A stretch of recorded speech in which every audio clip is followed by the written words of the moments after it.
Welcome to Blind Level Tech. I'm Jonathan Price. I'm Evan Starnes.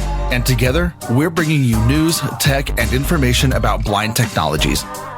Being blind doesn't mean you have to stop living.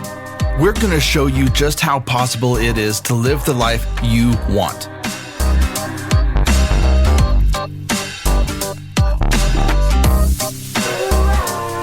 What's up, man? Hey, somebody way moved the mic on me. There we go. Okay, let's get that perfectly aligned. There we go. You still at the studio? Yep. Nice. I'm getting some weird, crackling. That's my stupid phone. Hang on. Oh, okay. Just throw that aside, literally. I hope it's not my cellular watch. Make sure it's not my Apple Watch doing that. I don't think it is.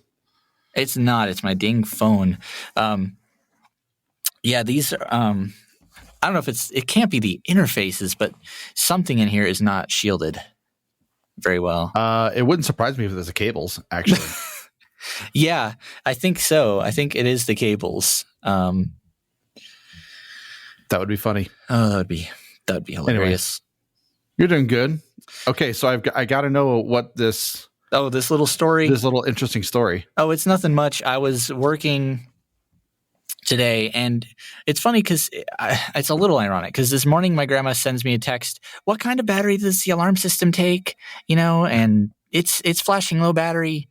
And, I was like, oh, I'll let you know. I'll fix it when we get home. And then the funny part is my aunt calls me and I hear dogs barking in the background. I'm like, uh-oh, something's up. And I didn't hear the alarm going off. But I guess she never was given a code to disarm the system. And so she just, she just got home with my cousin and this thing's just blaring. And it is painful. Let's just put it that way. Yeah, alarms are horribly painful. That one especially. It's in I think the frequency range, it's at least in the 4 to 5 kilohertz range, right at ouch territory. And yep. So that was kind of fun. That was a little bit of an excitement because I was trying to tell her how to disarm it while this thing's just blaring in the background. Oh my gosh. And it's an older style system too, so it doesn't have an app. Did she finally get it taken care of? Yeah. Yikes. Yeah, it was special. So speaking of alarm systems, I have Xfinity and have a cool alarm system and it covers the whole house, whatever. Yep. And so I had gone to the grocery store and I told my daughter to set the alarm so that when I came back, if something happened while she was there and I was gone, that, it would scare the burglars. Yeah. Well, I didn't tell her which setting to set it on. Oh no, she set it to home. She set it to home, and no, she set it to away. Or wait, no home. No home. Yeah, and home so has no anytime entry. you open the door, or the window, it starts going crazy. And so when I came home, I didn't know that was on, and so I came home, and the alarm just started going crazy, and it dropped my groceries. And I know. Yeah. I don't blame you. The sound of the sound the Xfinity alarm makes is it's like a smoke detector. It's horrible. It's horrible. It's a tone, but it's a wavering tone. It's like this vibrato-y loud. Oh, it's so loud. So they get this. My daughter's sitting in the living room on the iPad, didn't bat a freaking eye. She's just on the iPad and just looks up at me. She goes, "Hi." Meanwhile, this thing's just blaring. What are you doing? What are you doing? It was special. That was messed up. Welcome to Blind Level Tech. Jonathan Price, Evan Starnes. Evan, you gave us a little bit of interesting kind of introduction there. What else has been going on? Nothing really. Apart from last week, I guess last week flew by. Recorded a podcast episode for work. Nice. And yeah, that's the volunteer spotlight, right? Yeah, the good old volunteer spotlight. Yep. It just got published today as we're recording this, which is pretty sweet. Very nice. Oh, huge news for those who are not aware, and this is great news. Do I know this news? You might not actually. Oh boy, here we go. There was a very, very, very popular and amazing and wonderful and glorious app called Microsoft Soundscapes. It's a navigation app that uses 3D audio to tell you where landmarks are, and you can set like a marker to a destination, and it'll allow you to follow that destination with sound. It's bloody incredible. But wow, a while ago, Microsoft made it open sourced and discontinued it. So there was no Soundscape, and it sucked. And somebody scooped up the project, and it's now Soundscape is back on. It's back on the App Store. We got to check it out. It's a bloody amazing app. And okay, so is it available for iOS, or is it just it's available Android? For iOS. It's only for iOS, unfortunately. Oh. But how is a Microsoft product only available for iOS? Isn't that a little ironic? It's totally ironic, but so is Seeing AI. Seeing AI is only available for iOS. That's also ironic. To me, it kind of sounds like an oxymoron too. Seeing AI, like, I don't know, that feels oxymoronish to me a little bit. In any case, this last weekend, so kind of staying with the navigation theme and kind of what our topic of this week is all about kind of guiding and being a sighted guide. And as a blind person, Evan, you'll be able to talk to this as plenty. Understanding that how the dialogue and the teamwork between a sighted guide and the blind or the low vision person is reacting to different environments. And this last weekend, I got the amazing privilege to hike with Jenny Owens. And if you don't know who Jenny Owens is, she is a Christian singer, songwriter, was really big in the late 90s, early 2000s. And even now she's pretty big. She probably does 30 or 40 concerts a year. So still tours at different churches and speaks at a lot of events. She's a great author. And I got to know her as the person, which it was even more beautiful than just the facade, not the facade. That's the wrong word. The persona that she puts out there for everybody. She's obviously so much more deep than that. And it was so much fun. And the funny thing was, she's never used trekking poles before. And usually when she hikes, it's with a friend using her cane. And usually in New York, there's not a lot of places to really hike and push, those types of boundaries. And so it was a kind of faux hiking, around Central Park. And, in Nashville, she's also from Nashville, or where she does a lot of her work. They do a little bit of hiking there, and it was a lot of fun. And when we're hiking along, it took her a while to get the coordination of the feet and the poles. Evan, can you kind of describe what that's like for a blind person when you get those trekking poles in your hand for the first time? The coordination of like, okay, does my foot go first? Does the pole go first?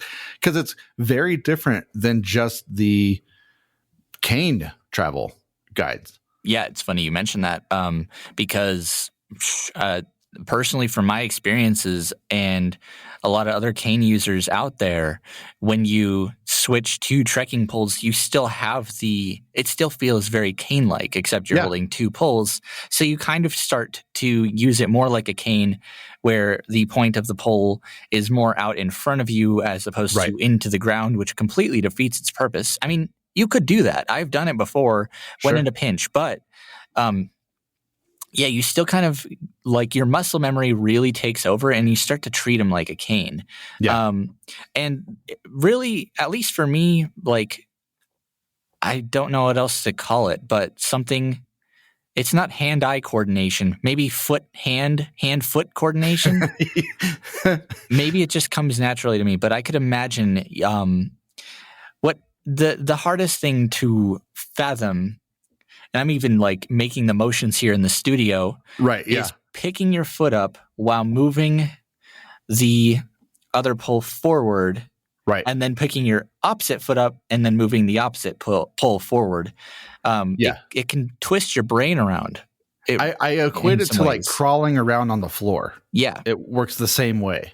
It very much does. And what I always do with trekking poles, even though I'm experienced with them, is I always just go walking around a little bit and just kind of getting it. It's like when you go on a ship, you get your sea legs on. It's like getting your trekking pole legs on. Yeah, absolutely. And yes, there are going to be times where you stab yourself in the foot and you're going to hate it. But if you're wearing hiking boots, it shouldn't be a huge issue. Nah.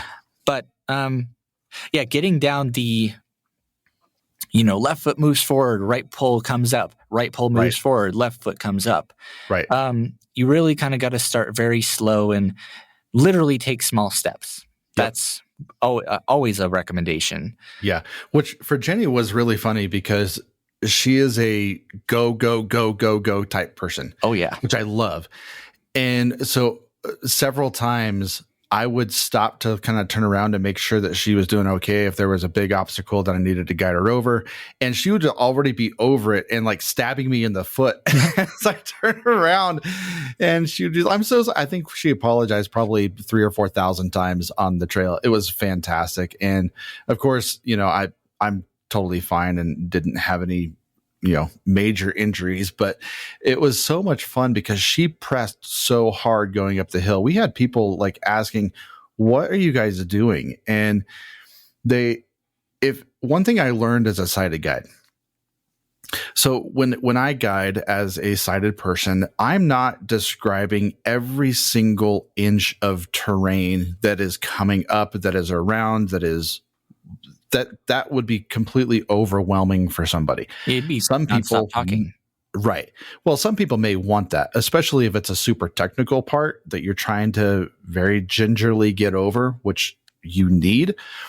But you're just walking down a typical trail, and I say typical with some rocks and roots and things like that. But the only thing that I'm really telling her is kind of what's coming up. If there's an elevation change, hey, we've got a big rock right in the middle. Keep your poles close, that kind of stuff. And she's usually about 6 to 8 feet behind me. So I can say big rock in 3 paces. Okay. She knows that there's going to be a big rock in front of her in 3 paces. And she kind of puts her pole right in front. She feels it, steps over it. No big deal. That's all the instruction I give.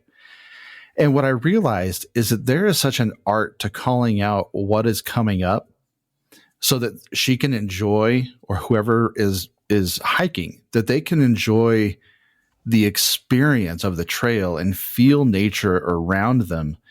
That, I don't know, was really beautiful. There was a point where we were in this really thick forest, and it was big trees, big rocks, very dense vegetation.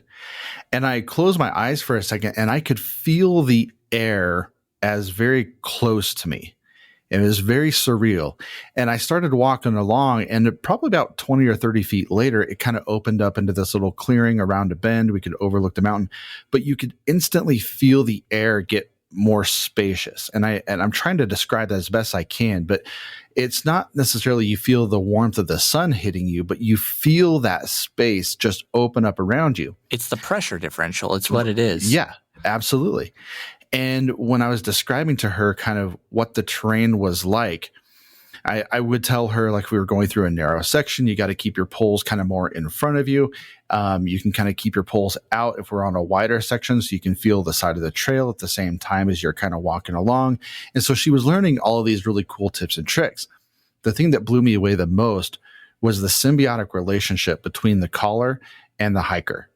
And as a caller, you have to be able to adapt to what the hiker needs, not what you think they need, but what they actually need. And a lot of times that requires a lot of humility, and you have to ask the question, hiker, how would you like to be guided? So Evan, let's do a little role play here. If I walked up to you and I said, Evan, how would you like to be guided? What would you say? Well, I'd overcomplicate no. Okay. I basically just say, I'll be using the trekking poles. All I need you to do is just call out anything big and notable. So any big boulders, any significant steps down, and also any turns. If we're going to make a right turn or a left turn, especially if you get to those junctions. Yeah. Those I definitely do like. those being called out. What I found interesting is the past few guides I've had, we've almost just made our own little system up on the trail. Yeah, So absolutely. you basically just kind of give them the debrief of what you want them to do and what you don't want them to do. So the obvious stuff. And then Sure. you just get on the trail, and eventually you kind of the hiker reads the guide reads the hiker, and it's subconscious. You don't even think about it. And eventually you kind of just get into this swing, if you will. Yeah. This flow. Yeah, absolutely. Well, and there's other things that a lot of guides will use. I didn't have a bell. Some guides will use a bell on the back of the backpack or keys. But our trail was really rocky and had a lot of loose gravel. So she was able to hear my footsteps. And what she did was she followed so in line with my footsteps that I didn't even have to tell her I was changing a trail point, or like you trail hopping if you're trying to go over like a washout area or something. Right. Yeah. And she would follow my feet so closely that I didn't have to really call out if we were going to jump the trail, if we were going to, move to the right or to the left. I just shuffled my feet a little bit and she knew exactly where I was. Well, yeah, which was so cool. Yeah. And you can get that way. In fact, I personally don't hike with a bear bell because I find them distracting, annoying, and loud. Yeah. And you really can hear, yes, you can follow people's footsteps. That's what I do, actually. And you were talking about like pressure, the pressure differential, being able to steer like trees and stuff. Yeah. And that's, yes, you could technically feel that, but it's really subconsciously you're doing echolocation. And what's cool about echolocation is you actually don't need a root sound to get echolocation. You don't need to make a sound. A lot of people, there's that common misconception you need to like cluck your tongue. Yep. No, I've never, in the hundreds of blind people I've never met anybody that does that. I mean, that's not to say there aren't people. There are, but I've never met anybody that does that. You can actually use the sounds around you, the environment, the wind, trees moving. Yep. You actually kind of help give you your own virtual sounds. Your own soundscape. Yeah. And you can hear the echoes bouncing off of trees. And what's cool is if you can get good enough to the point where you can actually hear the distance and estimate it in your head. You don't even need to see the person in front of you, because when you see a person in front of you, for all the sightlings out there, you can tell like, oh, that person's like 6 feet ahead of me, 5 feet ahead. You can do that with echolocation. You just have to really perfect it. And again, I shouldn't be speaking. I don't know if this is something I should speak to here, because I've had my whole life to perfect this skill. So perhaps my experience is slightly skewed, but that's really the gist of it all. Right. Well, what was another cool thing for me was when we would get up to these really big boulders and these big rock faces, she could obviously tell what was around her. And like the head would shift a little bit to try to hear different things. And I've got a really cool picture of her standing underneath this really big rock, kind of in this cleft of a rock. And, it was cool to have her feel the different textures of Colorado. And what I mean by that is if you are on like around the Denver metro area or even east of Denver, there's a lot more of what we would call traditional river rock or round rock or things like that are, I guess, smoother in nature, that are more like baseball size, golf ball size, those types of things. However, when you get up into the mountains, it's very jagged, sharp, like moss rock. And I forget what it's called, but there's another rock that almost looks like this purplish, marble-ish rock. It's very smooth and round, but she said it feels like a flower, like a flowering rock, which I thought was an interesting description of it. But there's getting her to feel the different plants and the different foliage and the weeds, the different flowers and stuff. There was so much texture for her to experience. She got tons of different things, from Green Mountain, which was where we went on Thursday, and then to the Lookout Mountain. It's a windy something trail, but it was amazing to have her feel those types of things and experience Colorado. And I don't know, can you speak to any of that? Unfortunately, not really. But You haven't felt your way through Colorado? I mean, yes, I actually, if you think of it, I have. Right. If you put it in that way, yes. Both on and off hiking trails, of course, naturally. Right. But it's what I think I really tend to focus on, and what I always encourage people to try and focus on is the tactile experience. Because especially when you're on like streets or if you go into certain parking lots, you can eventually start to feel even the precise angles of turns. And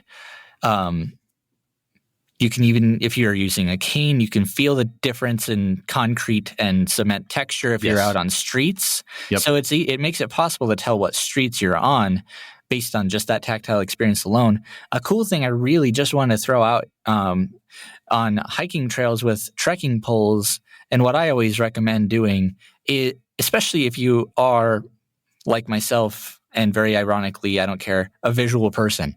And what you can do is use those trekking poles and kind of feel left and right. Yes. And you can kind of feel that, like, especially if you're on your traditional bog standard trail, you can feel that the indentation in the middle of the trail where you're supposed to be walking. And you kind of start to just build a mental map in your head, a mental image of what the trail looks like. And to me, it just looks like dirt. It looks like a trail. Well, it was interesting. It was, I'm not sure if interesting was the right word. It was cool to see her experience what she experienced. Oh, absolutely. Because she had never done that type of hiking before. And the thing that stood out to me was calling for a hike is way different, way different than calling in a restaurant or in a crowded parking lot or something like that. Yep. You're going to use different language, and you're going to have to adapt your speaking style, what you're seeing, what you're saying, because on this particular trail, there were all sorts of these little like jagged rocks that would kind of stick up 2 or 3 inches. Yeah. And those are like toe jammers all day long. And those can get really frustrating. But if you tell them ahead of time, there's going to be a lot of those. So make sure that you pick up your knees and you go heel toe. Make sure your heel is always impacting first instead of your toe. And when you pick up, make sure your knee goes high. That's just a general overarching statement that, eventually they're going to learn. They're going to kick their toe 2 or 3 times. Like, oh yeah, okay, maybe I should actually do that. Mm-hmm. And, it's important to call out things like if the hill is off camber, means if it's tilted one way or the other. If it's tilted to the left, you're going to say it's off camber left. So stay right and kind of put your body weight to the right, or, vice versa. Mm-hmm. And it's just a different calling language. And I want to give you guys, both as a sighted person and as somebody who is blind, who may want to go hiking or go experience something, find somebody who will go hiking with you and experiment. And the coolest thing for me was when we had sighted people saying, "What in the world are you guys doing?" And explaining to them the whole process. Well, she's blind. She's hiking. And she's like, what? They didn't know. Blows people's minds. It does. And she was doing it so well and so proficiently that they had no idea. And if you have a good caller and you have a good hiker who's just willing to throw caution to the wind and just say, okay, we're going up and down and here we go, over rocks, over trees, round trees, through bushes, through a river, it doesn't matter. It's so much fun. Mm-hmm. And the greatest feeling for her and for me really was when she said, I've never had this much freedom and fun before. That was amazing. That's beautiful. That's awesome. Well, I mean, an example I did want to bring up earlier, actually, and it's in regards to callers and hikers making up their own systems. When I was on that good old Audio Trekkers hike that we all know and love, like my guide and I mean, he kind of just improvised, and it worked perfectly when it came to like announcing steps. And we had small, medium, and large, and it was perfect. Oh, yeah. Like you'd say like small step, medium step, and I mean, I don't necessarily need to know about those. Like steps personally, but it was nice to know them anyway, just because it is still a heads up. It's still it's still information that you now have that you can use, that, it's not going to set you back in any way. Right. And of course, if you're too verbose, then you're too distracting as well. Right. Yeah. So we've talked a lot about what are good examples of hikers and callers. Yep. What are some bad things that sighted guides do in the name of helping you? Oh, you just opened a can of worms, Jonathan. That's what I do. Okay. I open them up and then you get to eat them. I'm going to say one thing. Don't grab. Don't drag them down the hill. Well, yeah, exactly. And that actually was a phrase that came from my friend Kelly, who is also totally, she is, I don't know, but people would grab her, and that was like the simple phrase that we'd use to right. Ward them off, I guess, for lack of a better term. But that's one of the biggest things, at least for me as a hiker, not to do as a caller, is do not grab any. Like, if your hiker, needs help, it is their responsibility to tell you, hey, can I hold your elbow, or whatever you're comfortable with, but, and it's different too, because like if you notice that your hiker's about to fall off the face of a cliff, I do that with anybody, grab them. But that's more like, grabbing them and pulling an them. Emergency situation. Yeah, an emergency situation. The grabbing I'm talking about is, they're just walking along and you try and reach around and steer them or physically move them. It's actually incredibly disrespectful. So yeah. That's the biggest thing I want to emphasize not to do as a guide. And don't freak out. It's not hard at all. No, it's just like hiking, and you're just observing. You're just being more observant than you normally would be in calling. But then also, always ask your hiker, how verbose should I be? Yeah. Do you want me to announce each and every, obstacle on the trail and each and every turn and step and peak and valley and all that? Or do you want me to just announce like certain things like turns or big obstacles? Like, ask that and do it. Like, I always do a little, especially if I'm working with somebody that I haven't worked with before, just a quick debrief. It takes a minute, literally. And understand too that people like to be guided in different ways. Some people actually love having a physical, like literally physical connection with the guide in the form of the, they'll hold the end of different a trekking types of pole. tethers. Yeah, tethers. I didn't even think about that. Tethers.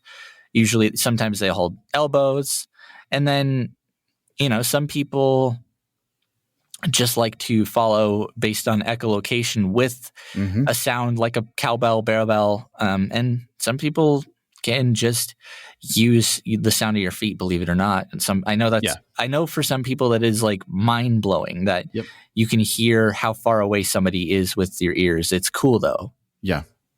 Well,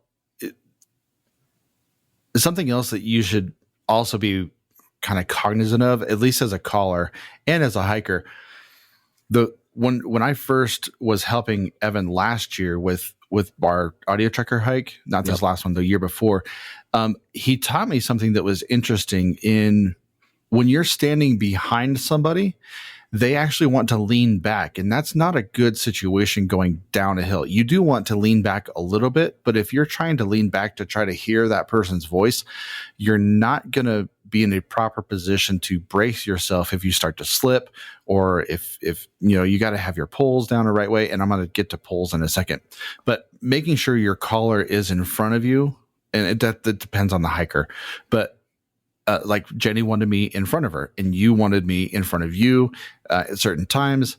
And it helps because it puts your body in a better physical position to take impact when you need to.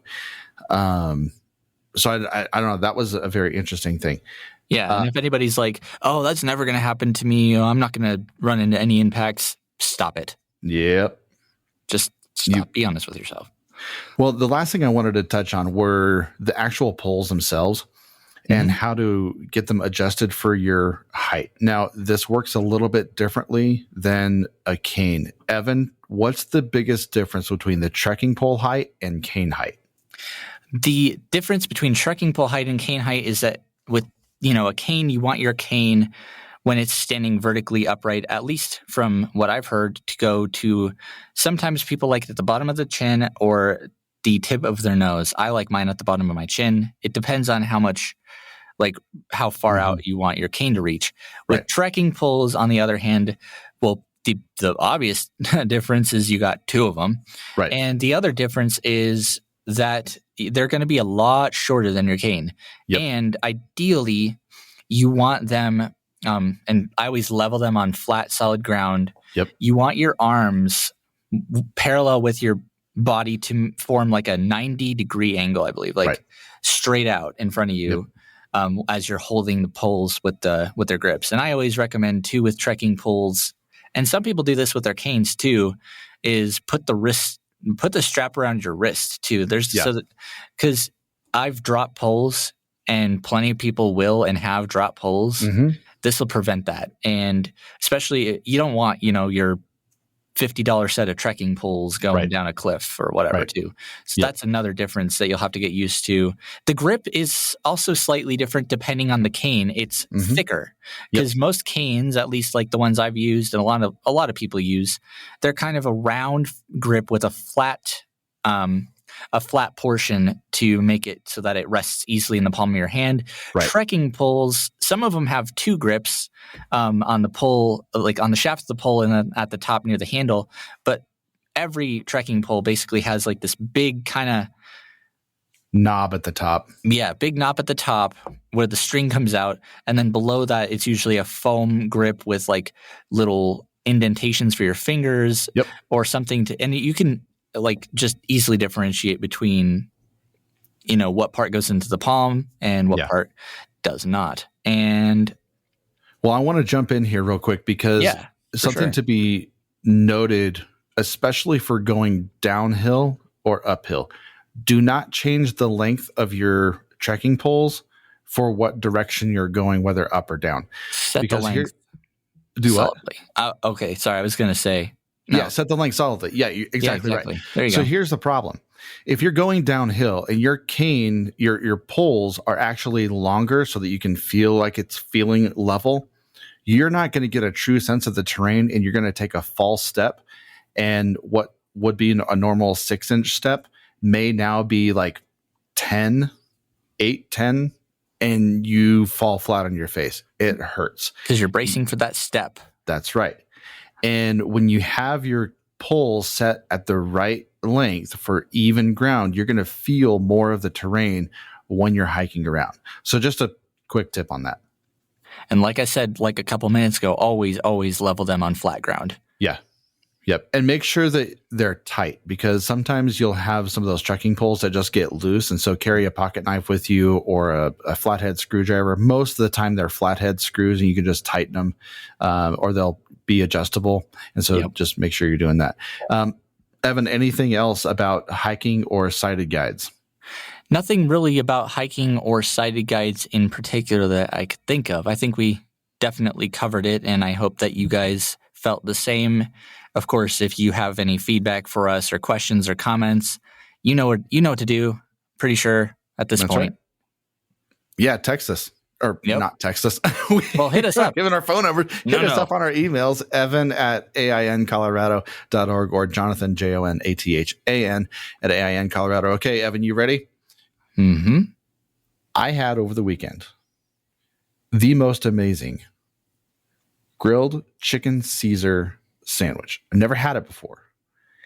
It was a thin grilled chicken breast on like a brioche bun, and it had this amazing provolone cheese, and then it had like the classic Caesar on it, but it was really fine lettuce, not like coleslaw, but a nice fine like arugula, like cilantro fine almost. Yes, yeah. So like arugula, spinach, and with the Caesar dressing on it. Oh my goodness.